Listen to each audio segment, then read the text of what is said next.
Tapi ini yang memang tidak disampaikan oleh wali kota. Di saat-saat ini kan ada beberapa yang bilang saat ini kan dialog. Tapi kalau guyonan dari teman-teman media, guyonan dari beberapa mahasiswa, monolog. Saya ini bukan mengkritisi pribadinya Heldy, tapi saya mengkritisi kebijakannya Pak Wali. Berapa banyak sih sekolah yang rusak, berapa banyak sih sekolah yang baik. Oke lah, misalnya semua di wilayah kota Cilegon sekolahnya bagus, yang ngajarnya bagus. Tapi kita mau menuju ke sekolah, jalannya bolong-bolong, jalannya rusak-rusak, bahkan misalnya banyak genangan-genangan.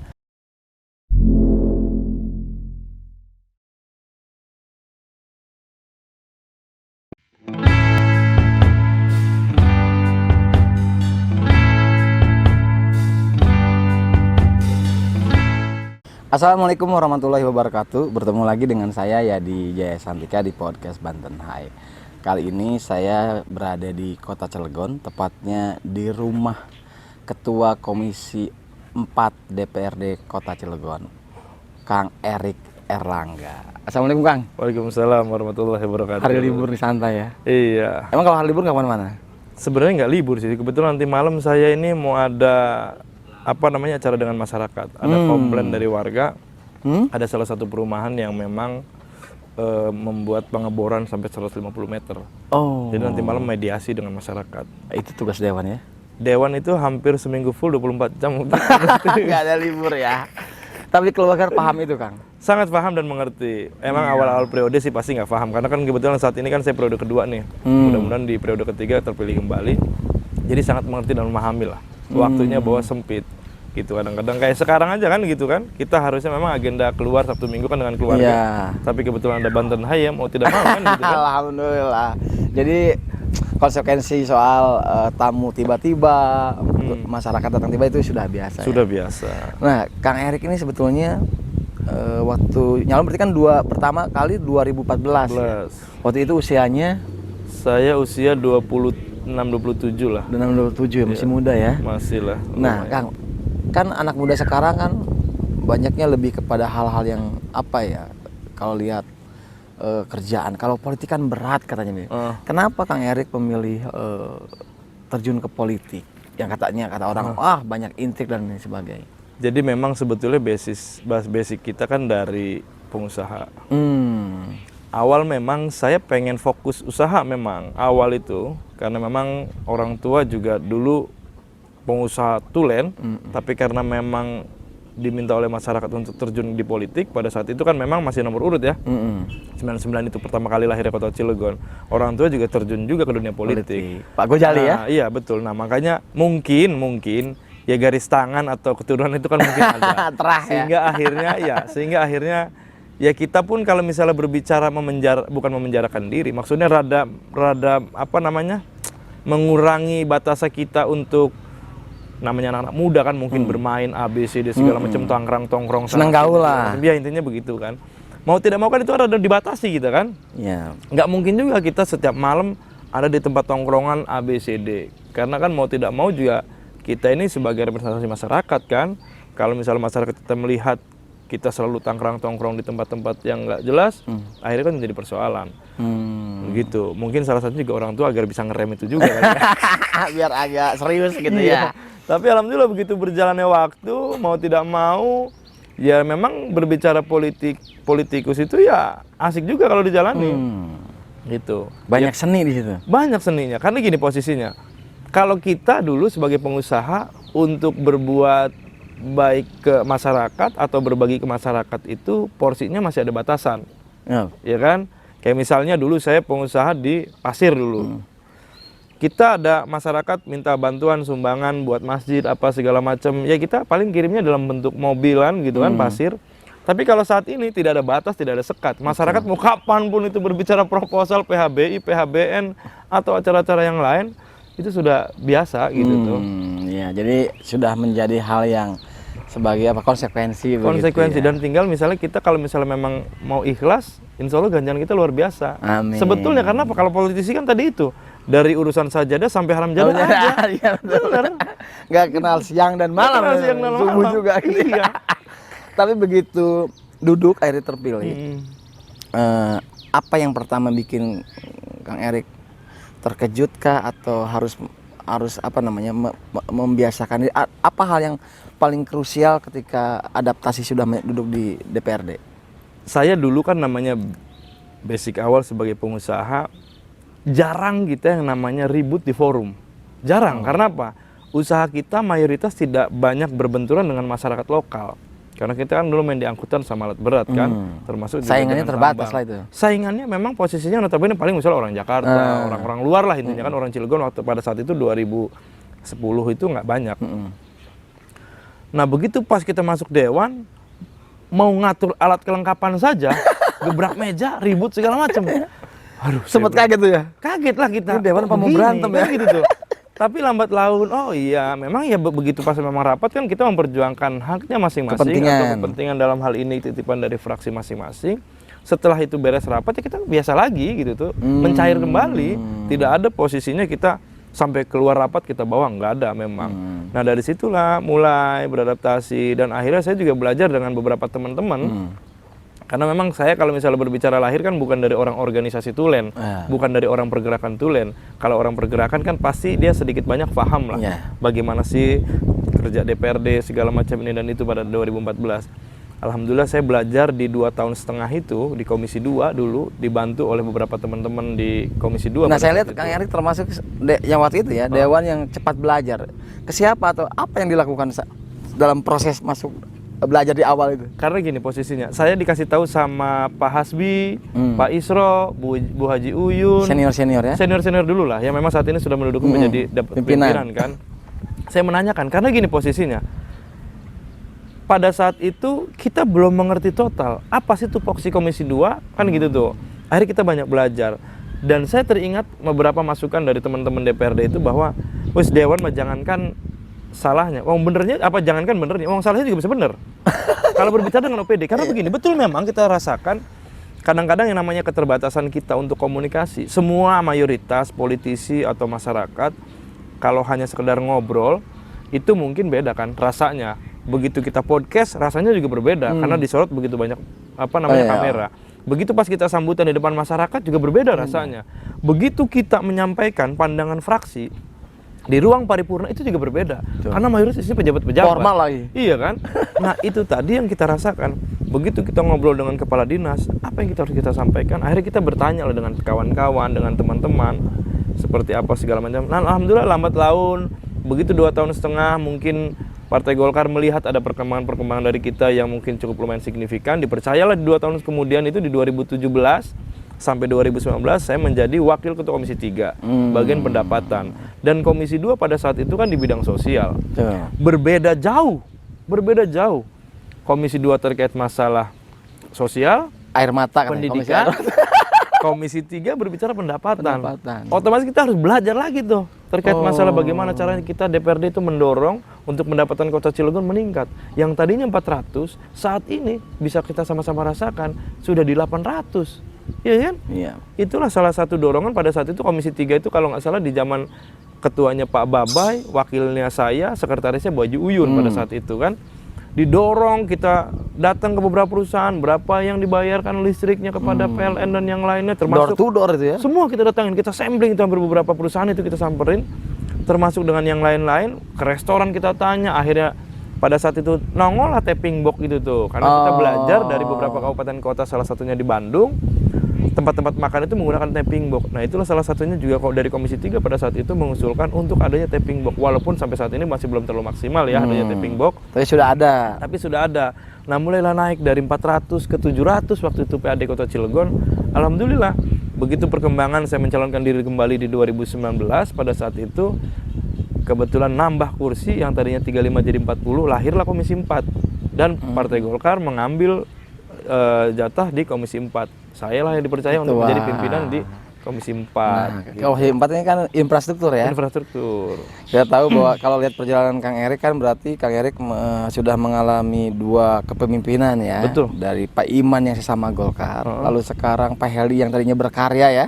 Sekarang 4 sebetulnya. 4 ya? 4 merasakan ya. Pak Iman, Pak Edi, Pak Maman. Oh iya. Ada Pak Maman PLH ya? Iya benar ya. Pak Edi ya betul Pak Edi. Iya. Pak Edi PJ definitif kemudian ya. Iya betul saya salah. Walaupun sebentar. Sebentar, kan tapi tercatat merasakan. ya. Iya. Betul. Saya koreksi itu. Dan sekarang Pak Heldi, kebetulan sekarang ketua Komisi 4. Betul. Infrastruktur begitu Iya. ya. Dan saya lihat infrastruktur salah satu menjadi sorotan di kepemimpinan Heldi soal program yang katanya Pak Heldi ini lebih kepada ke sumber daya manusia ketimbang Pendidikan. infrastruktur kalau dibandingkan dengan pemimpin sebelumnya. Iya. Tapi kemudian beberapa juga Pak Heldi mengklaim bahwa tanpa APBD dia bisa melakukan hal-hal yang ke infrastruktur begitu. Betul. Tapi dalam proses realisasi APBD, infrastruktur menjadi salah satu yang cukup jeblok misalnya dengan masih minim ya. Betul. Nah, seperti apa sih kondisinya tuh, Pak Ketua? Jadi begini, posisinya kita baru kemarin lah kita rapat anggaran perubahan 2023. Sebelumnya waktu KUA PPSJ 2024 kita pembahasan itu, saya menanyakan, coba sih ini kita mau ngebahas di 2024 loh. Ada nggak rinciannya atau blueprintnya atau perencanaannya Dinas PU, infrastruktur kita total globalnya milik Kota Cilegon berapa ratus kilo sih? Ya kan? Yang sudah baik berapa kilo? Yang belum baik berapa kilo? Karena apa? Kalau memang kita melakukan adanya perencanaan yang matang, otomatis bisa bertahap. Misalnya kita punya 8 kecamatan. Anggaplah per dapil, 4 dapil berarti kan. Dilakukan konsen misalnya dibagi nih. Masing-masing satu-satu saja. Perbaikan infrastruktur mana kira-kira memang rusak parah nih. Kita perbaiki dulu nih yang rusak-rusak parah nih. Setelah itu kita baru berbicara perawatan. Dan saya tanyakan juga, ada berapa sih drenase kita untuk di wilayah Kota Cilegon? Itu kan hampir beberapa titik di wilayah Kota Cilegon itu kan belum ada drenase. Saya tanya, itu belum ada datanya. Jalan yang sudah baik dan yang belum baik sampai saat ini itu belum ada datanya. Belum ada? Belum ada datanya. Nah sekarang bagaimana pemerintah Kota Cilegon akan melakukan perbaikan sedang datanya tidak ada? Saya tanya ke Disub juga salah satu contoh. Cilegon punya program Cilegon Caang. Ya kan? Sedangkan kebutuhannya pada saat itu kalau nggak salah sekian ribu lah. Apa namanya? PJU. Datanya ada. Dinas Perhubungan. Dia membutuhkan sekian ribu, anggaplah misalnya 1.000 misalnya membutuhkan pada saat saya lupa soalnya. Membutuhkan 1.000, tapi saat ini baru ada 300. Berarti kan kurang 700 nih. Nah, dia pengen tahapan-tahapan itu dilakukan. Maksudnya 100 dulu kah, 250 kah atau berapa dulu tuh. Cuman memang karena keterbatasan anggaran sehingga tidak maksimal itu semua. Nah makanya kemarin pun kita panggil pada hari Rabu kalau nggak salah, saya panggil Dinas PU, Perkim, Bapeda. Karena kan perencanaan itu ada di situ. Kita panggil Bapeda untuk ke depan dan ada masukan dari salah satu teman-teman DPRD kita, dari teman-teman kita DPRD. Bapeda itu harus menyampaikan kepada teman-teman partai politik yang lain. Jadi agar nanti RPJP kita nyambung. Iya kan?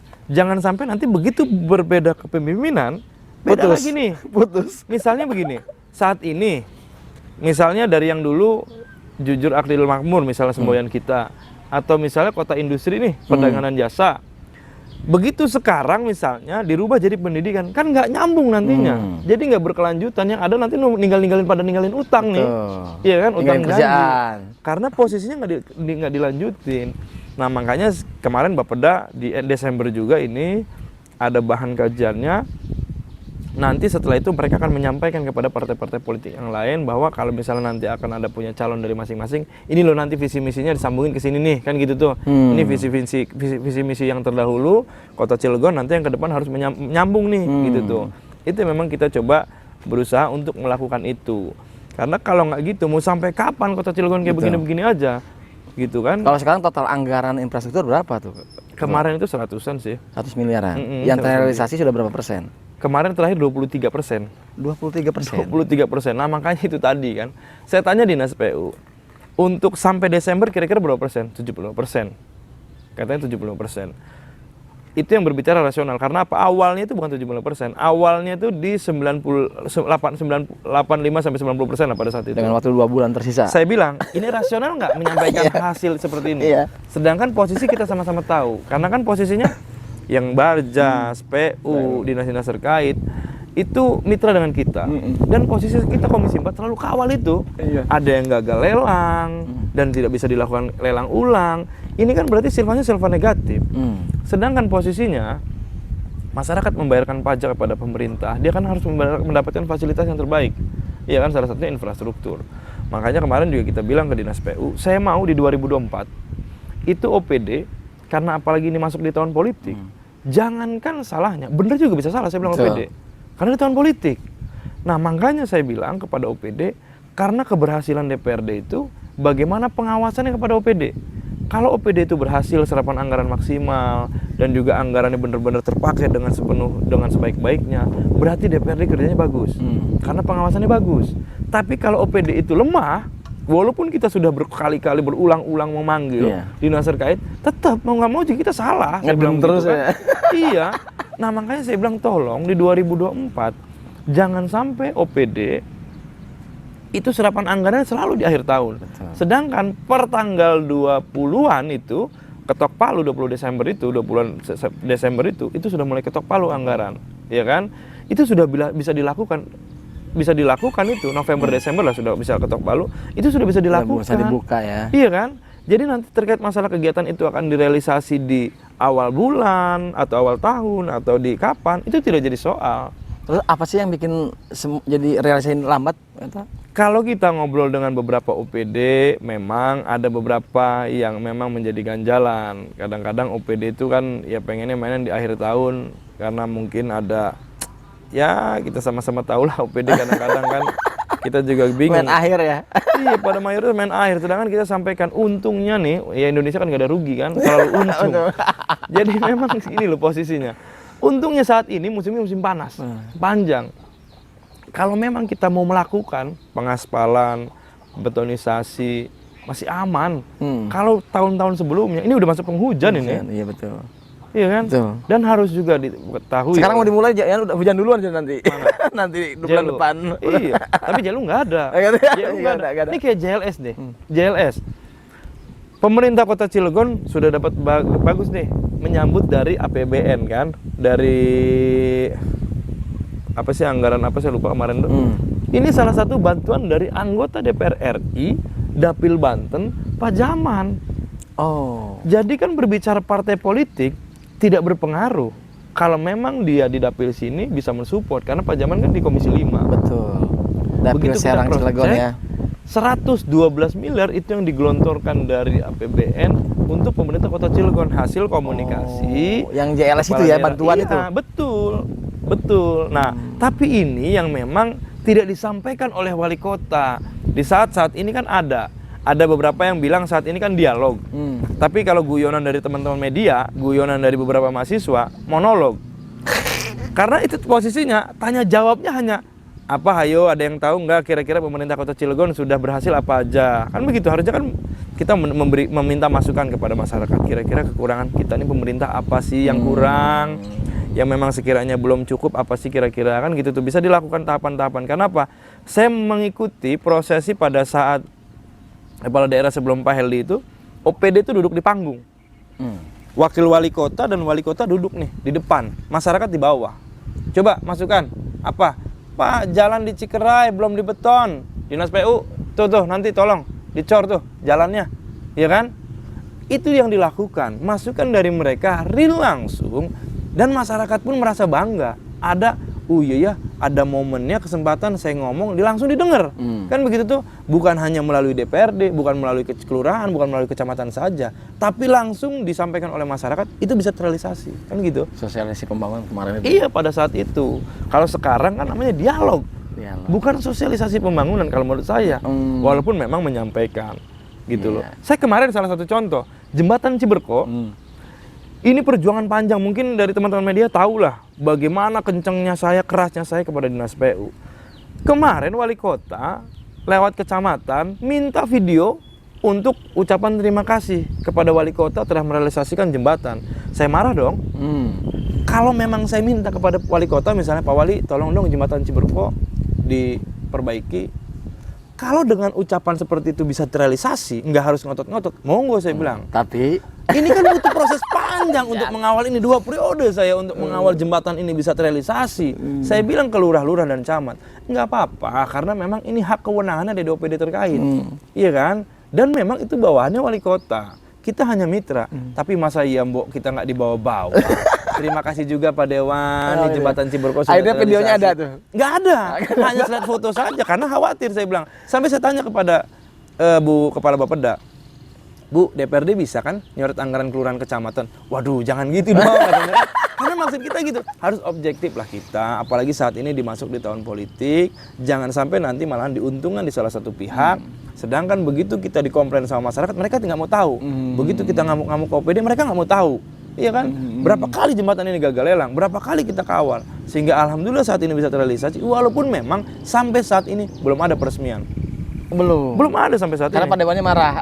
Bukan, karena nggak tahu saya juga apa warnanya yang karena kuning hitam, sedangkan kan berbicara undang-undang jalan kan memang harus warnanya kuning hitam atau putih hitam, bukan hijau toska atau oranye kan gitu. Karena nanti kalau itu disamain, kira kelurahan, kecamatan atau SD kan gitu. Jadi kalau realisasi sekarang deadlocknya di warna.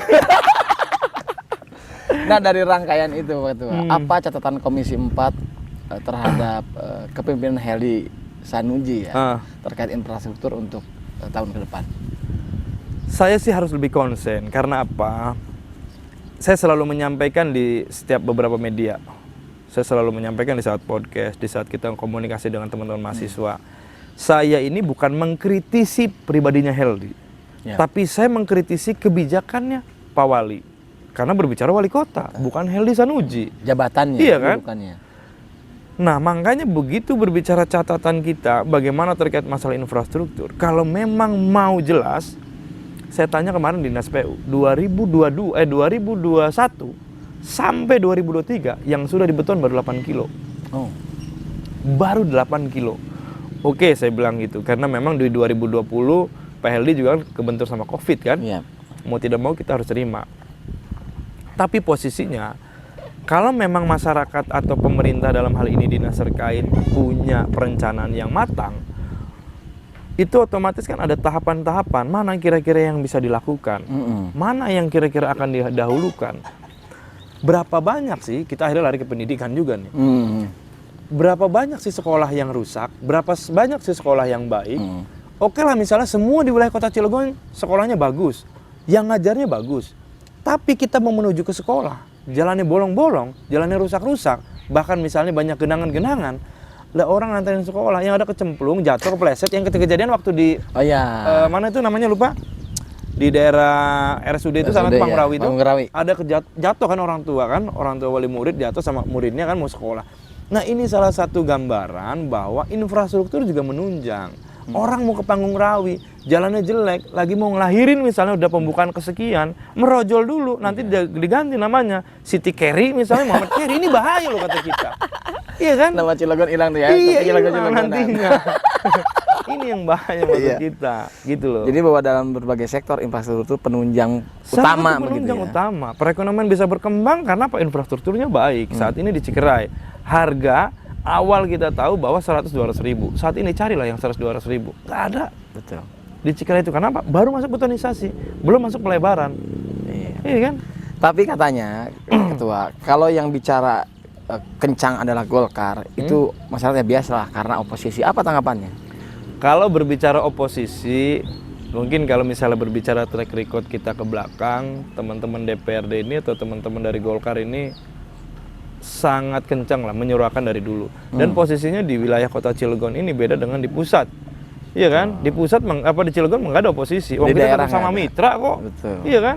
Kalau misalnya berbicara oposisi mungkin partai-partai yang di pusat karena memang cakupan lebih besar ada oposisi. Tapi kalau di Cilegon nggak ada oposisi.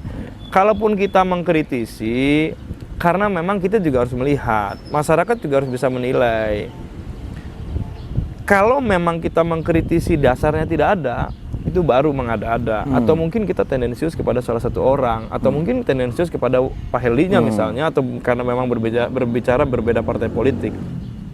Tapi apa yang kita kritisi itu jelas. Bahkan sempat ada beberapa di grup-grup teman-teman LSM dan media juga kan Jalan Lingkar Selatan ajur muk-muk katanya kan, jalan wilayah Kota Cilegon hancur segala macam dan itu. Tapi begitu ada sedikit polesan-polesan, perbaikan-perbaikan kan, itu kan ya kita juga nggak komentar lagi. Iya kan, karena memang lagi di tahap proses perbaikan. Tinggal mana daerah yang memang belum diperbaiki, segera dilakukan perbaikan. Karena satu, jembatan Ciberko ini sudah lebar nih. Saya kemarin masukin juga tuh, diminta di anggaran di 2024 untuk ada kajian, appraisalnya. Kalau perlu saya bilang didampingi kejaksaan, kepolisian. Kalau perlu saya bilang dengan KPK. Kalau memang khawatir, pemerintah khawatir dalam proses itu ada terjadi hal yang tidak diinginkan. Nggak jadi soal kan, meminta kepada mereka untuk pendampingan kan?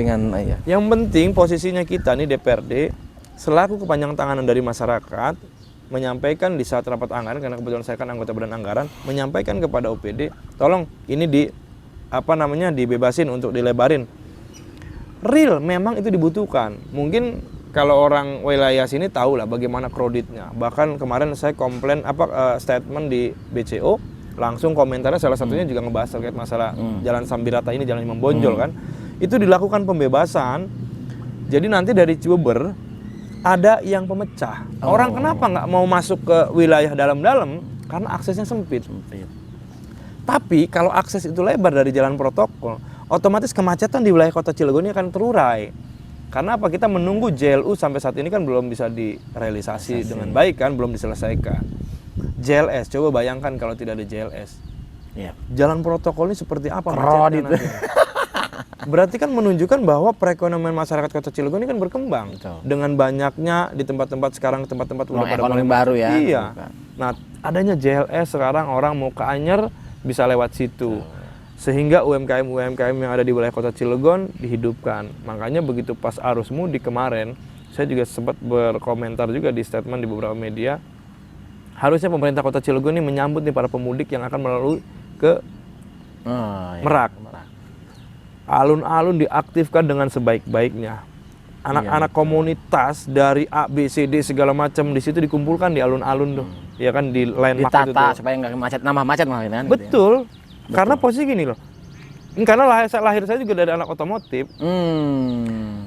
Dulu sebelum Covid, hampir setiap ruko yang tutup, ruko yang kosong, itu pasti anak-anak otomotif tuh. Sekarang setelah Covid kan nggak ada. Iya betul. Otomatis kan mereka ini nyumbang perekonomian buat masyarakat loh. Nggak mungkin nongkrong nggak beli kopi, nggak mungkin nongkrong nggak beli cemilan, ya kan pasti ada cemilan, entah apa itu bentuknya pasti kan ada. Itu kan nambah juga lumayan tuh income buat masyarakat dalam hal ini kan. Gitu, makanya kita juga kemarin mengusulkan juga di saat ada saya juga videonya, ini saya share kepada masyarakat bahwa kita mengusulkan walaupun memang koperasi itu bukan mitra Komisi 4, tapi karena masukan-masukan dari masyarakat, saya sampaikan pada saat hearing di rapat anggaran reguler 2024 yang kemarin itu dibahas, kan rencana pembahasan nanti di di akhir bulan depan nih. Saya sampaikan pada saat itu, saya bilang, Pak Kadis, coba sih UMKM ini jangan hanya sekedar potong gunting, peresmian, clear, dilepas mereka. Kita punya 43 kelurahan.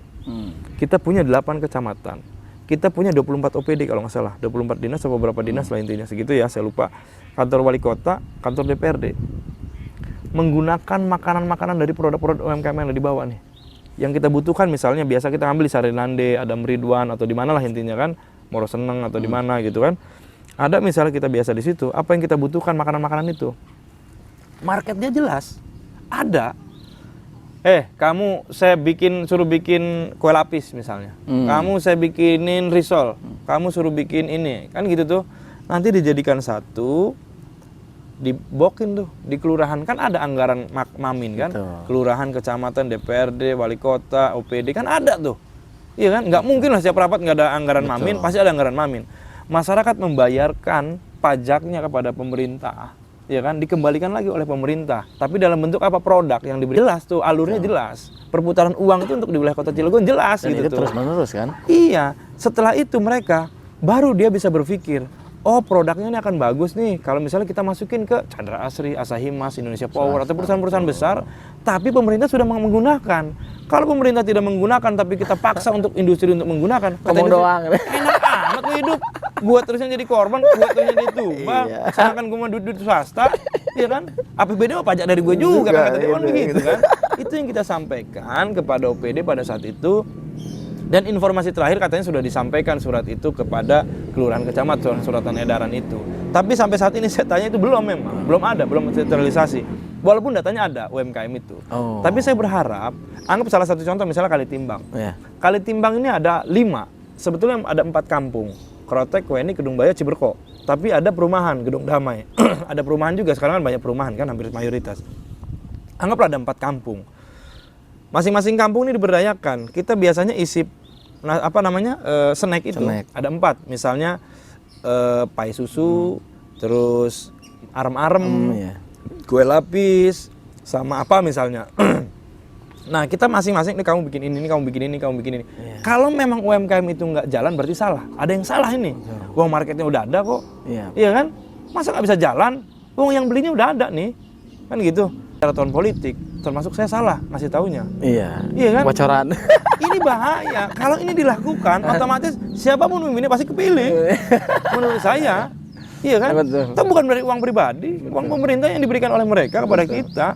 Baik kelurahan kecamatan, daripada ribut open bidding, daripada ribut siapa lurahnya siapa ini. Yang penting masyarakat saya udah terserah lurahnya lurah siapa ke siapa kan gitu tuh, mau dari partai A B C D. Yang penting masyarakat saya bisa selesai.